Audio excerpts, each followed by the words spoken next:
kita tentu tidak ingin agar kasus di bulan Juli kemarin terulang lagi.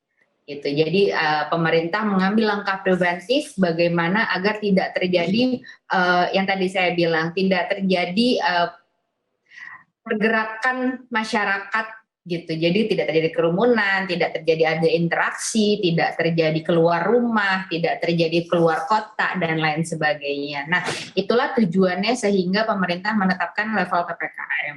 Tapi yang paling utama sebenarnya bahwa kita harus tetap waspada. Siapa yang harus waspada? Yang pertama adalah masyarakat sendiri. Yang kedua, kami tentunya dari teman-teman tenaga medis, tenaga kesehatan. Karena kita berupaya nanti tentunya kalaupun ada lonjakan kasus, kita tidak melihat dari sisi berapa jumlah positif di dalam satu wilayah saja.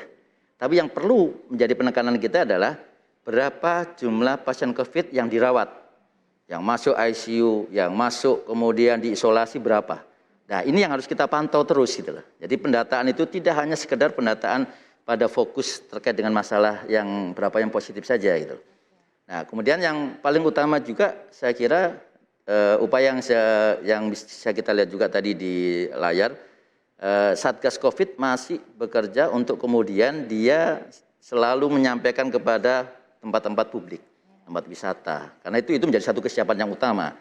Jadi kita tetap harus tegas ya terhadap protokol kesehatan. Karena tidak bisa kemana-mana, saya juga nggak bisa buka toko gitu ya. Saya belajar berjualan di online. Mau tidak mau sebenarnya saya udah lama itu nggak kepikiran bahwa saya harus belajar bikin website, belajar apa dalam tanda kutip ya narsis-narsisan di sosial media gitu.